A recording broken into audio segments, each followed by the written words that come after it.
largest areas of homelessness in the United States.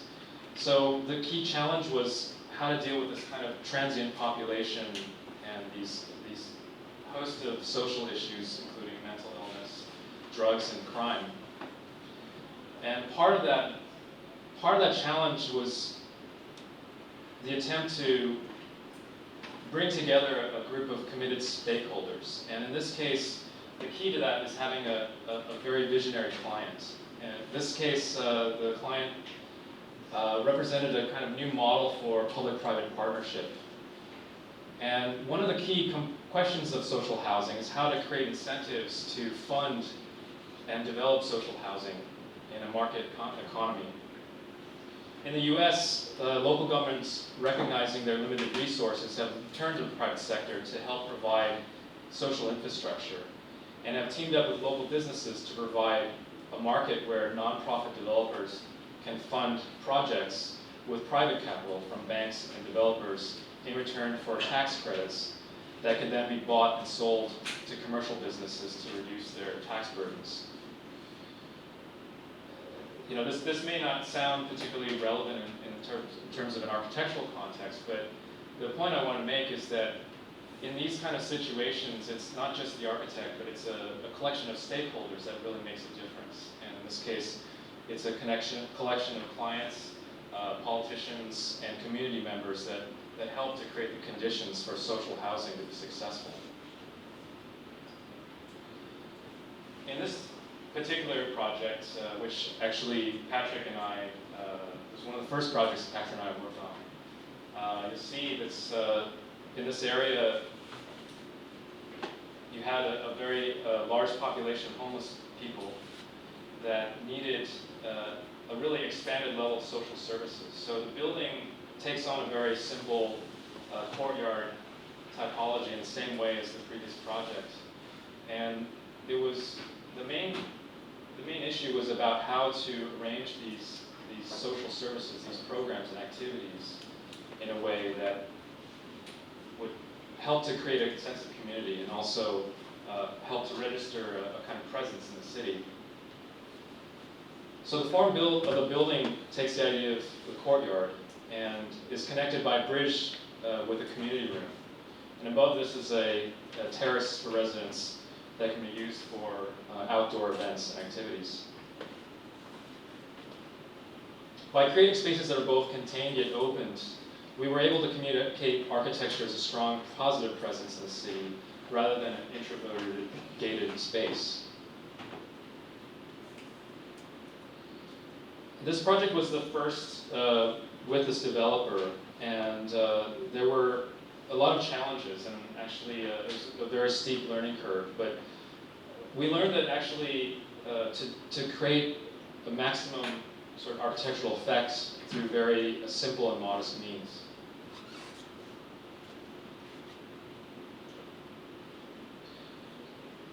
Looking at the idea of housing in this third project, also with the same developer, we looked at prefab and adaptive reuse as a tool to really investigate social housing. And so we looked at the cost of construction to maximize the social impact. At the same time, we minimized the cost by reusing the existing one-story building below, and also considered a modular prefab construction above to reduce costs of the residential units above. And that allowed us to really focus on the community spaces, the kind of important glue that ties the individual with the collective. This project was located in a very flat and very horizontal landscape. Mostly, as you can see, a sea of parking structures. So the street itself really didn't provide very many clues as to how to design this project. So what was interesting was to consider how the views and the experience of the city was much more interesting once you lifted people up.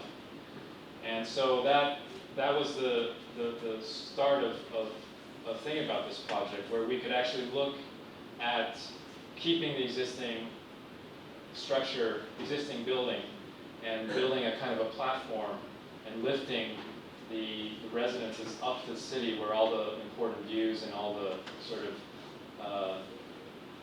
better experience of this context could be found. This use of prefabrication and reuse allowed the construction to happen much faster. So it cut the construction time by 6 months. And given the pressing need for social services, time is actually an important commodity. But in doing so, that actually allowed us to create a very interesting organization where on the ground floor you see the existing building, which is redesigned, and then building this kind of a concrete platform, and then using that platform to then organize a set of prefab modules stacked almost like a miniature skyline. And between that, we would be able to house all the community functions as the kind of central space lifted up above the city to provide both safety and security, but also a 360-degree view of the context.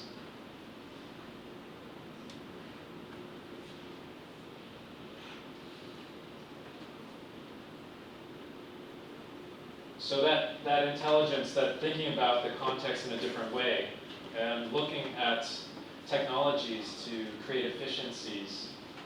We also looked at how, at the unit level, we can pursue that idea of efficiency in order to allow for the variety in activities to be expressed in other areas. So collectively, these stacked units create this kind of 3D landscape and almost kind of a miniature skyline with views, interesting kind of views and fissures back into the city.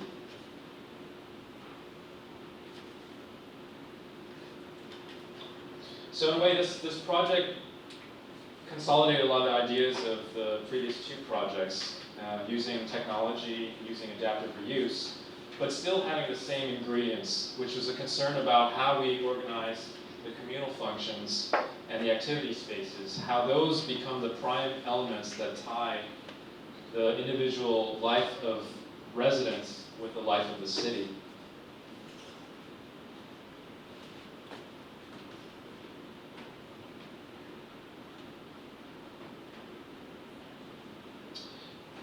So by rethinking these parts, both the standardized and the regular parts, we could actually focus our attention on creating this kind of exceptional space in between. So here you can see a variety of overlaid activities from running tracks to park spaces to community spaces that connect with the units above and with the street below.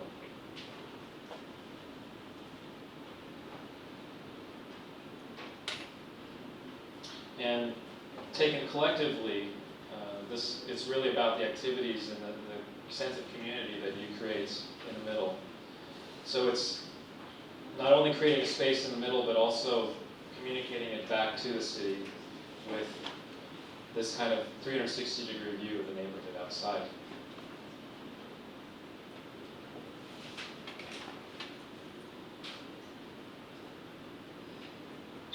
So the last project that I'd like to talk about is One Santa Fe, which in many ways represents the future of LA.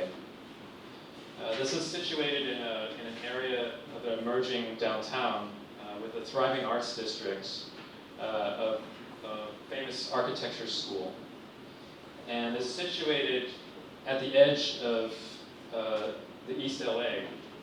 So it serves as both an urban landmark and a gateway building. The project is a similar scale in terms of height to the previous projects, a 6-story building. But the extent of it takes on almost the scale of infrastructure at a 480-meter long building, which takes 2 city blocks. And its form is a direct response to the site conditions, partly the existing train depot, the historic building just below it, which is the home of SCI-Arc. And then to the other side, which is the train railway, and a new light rail station, which has a station just behind the building. This project is situated in a kind of an evolving downtown Los Angeles, where they're looking at reinvestment in infrastructure with new roadways and public transportation.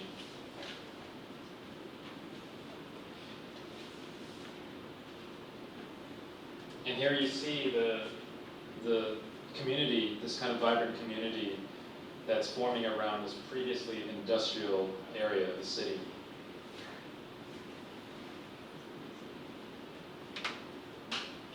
Also, it's a home to a population of students of SCI-Arc, which you may know, as well as this historic train depot building.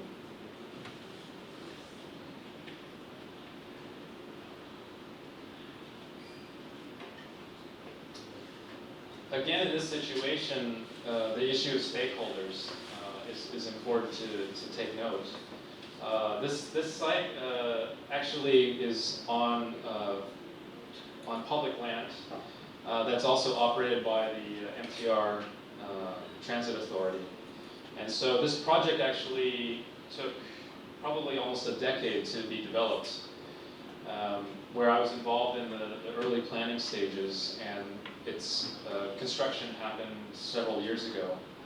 And that was a combination of economic situation and some political conditions, as well as just the time to change the status of the land to commercial and public use.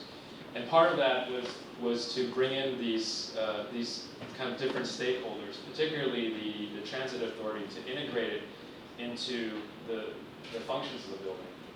So, for instance, there's a parking structure that was incorporated into the building on the top part, which also serves as a function for the subway, the train authority, as well as particular functions that would contribute to the local community and to the school.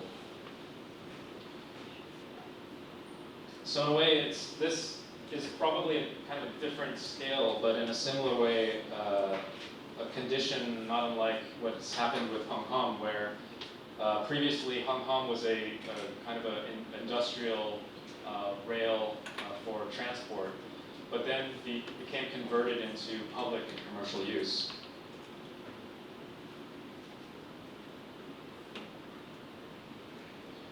So here you see the kind of spatial opportunities that are created by dealing with the context of the existing rail building and the railway tracks on the other side.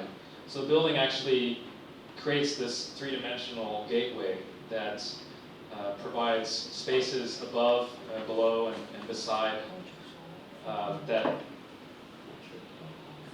creates spaces both for individuals and collective.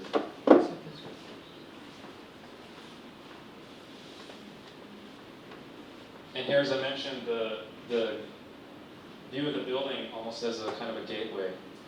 And what's interesting about this from a structural standpoint is it was almost like a kind of a train car of different structural systems. From the left, or basically from one end to the other, you have a kind of a concrete structure with a wood structure on top, and a steel bridge structure that's over 75 meters long, and then a kind of more conventional building structure on the end.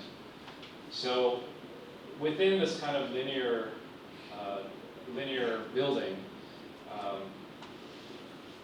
the way that it responds to the context and the way that it responds structurally is one of the interesting aspects of how this project has developed over time.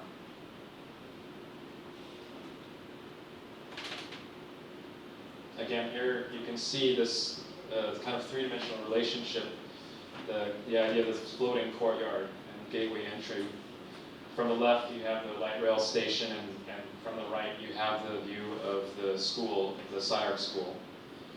And so this space is kind of caught in between and below by the building.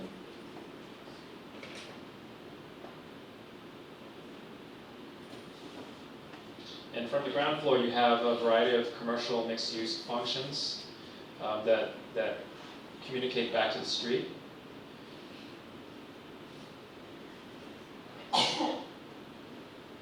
And then from above, we recall a kind of different sort of history in LA, which is this 50s to 70s modernist tradition of the kind of poolside residential building, residential courtyard. So there's this opportunity to kind of recall some of the history in a new way, which is a kind of a more historical response to the city, and at the same time register a kind of a more modern urban presence that speaks to LA's future.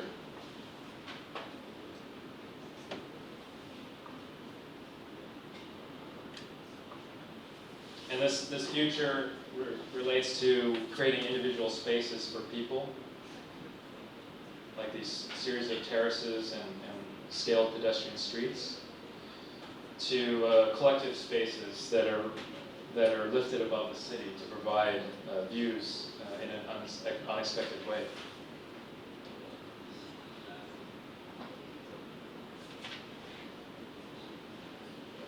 And from the street, there's the relationship with the old and the new, and together creating a kind of a resonance between the historic city and the modern city.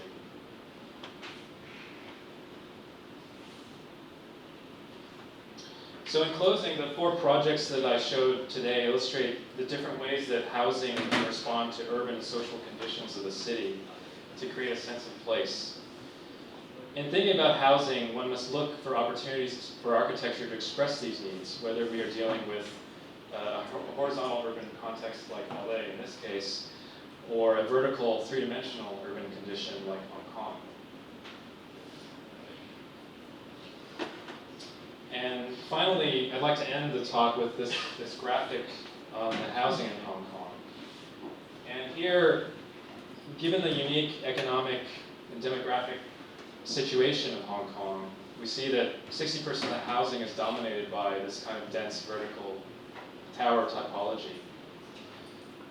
While these cases I showed our responses to a different set of contexts and issues, the challenge of housing in any context is a similar set of questions. And more importantly, the question is how committed stakeholders, from architects to government, community, and developers, can work together to bring diversity, flexibility, and quality of life to our residential communities.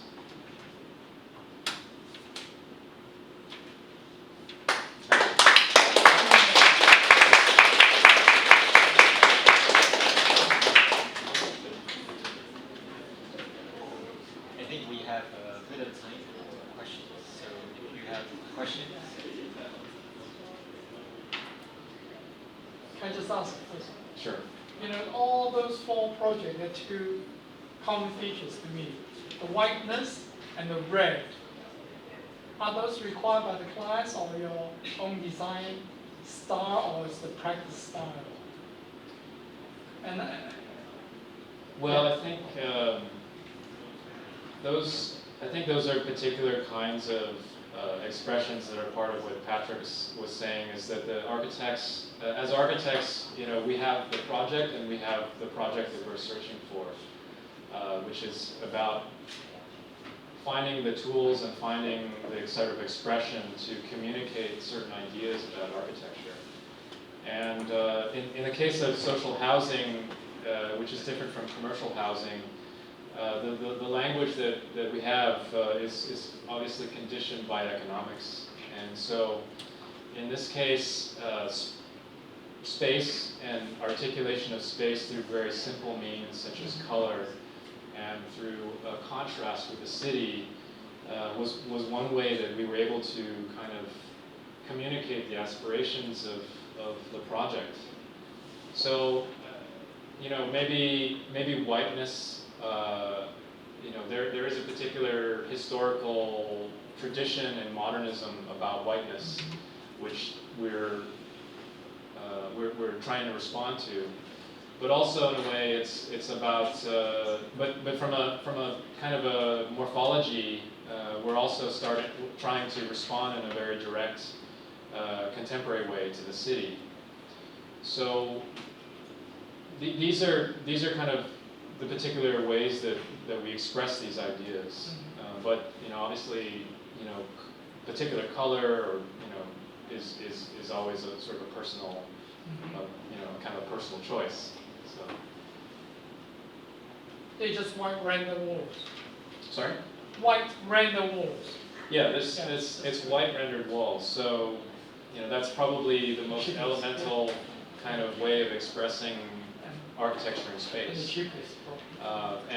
And particularly working in LA or working in southern climates, that actually there is a historical and environmental precedent to that.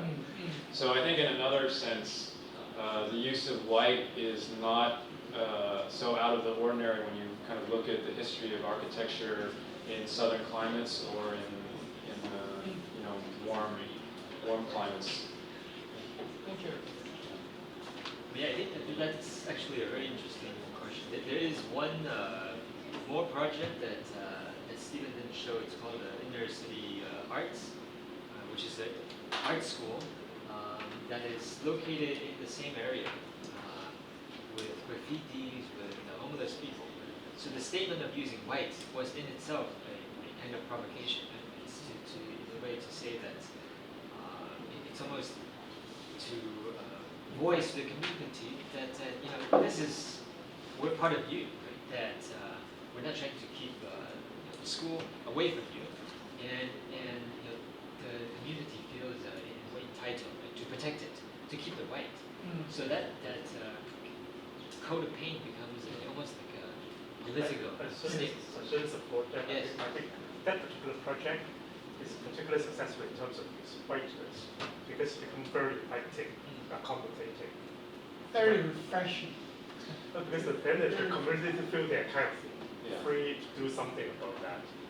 Well, I think the other aspect to it is also that in LA, LA is a kind of context where actually a lot of the urban condition is quite ugly and quite messy, and so whiteness and the kind of contrast that creates, it actually appears much stronger and more. I don't know. Partly it's confrontational, but it's It also. goes with the weather, the climate too. It's brilliant. It's also the idea of sort of creating a sort of blankness that sort of tones down the kind of messiness of the context in a way. So rather than sort of introducing more texture and color in the city, the opposite could be the case, is that actually in the same way that you could look at Apple stores as this kind of a,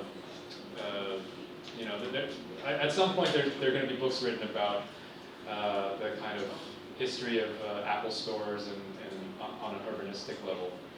But in the same way, it's about what, well, in the case of Apple, which is interesting, it talks about sort of the idea of what is luxury or what is public space, and in a way, it's a kind of it's like a kind of open, clear condition that is a contrast to all the kind of messiness and the chaos that exists around it.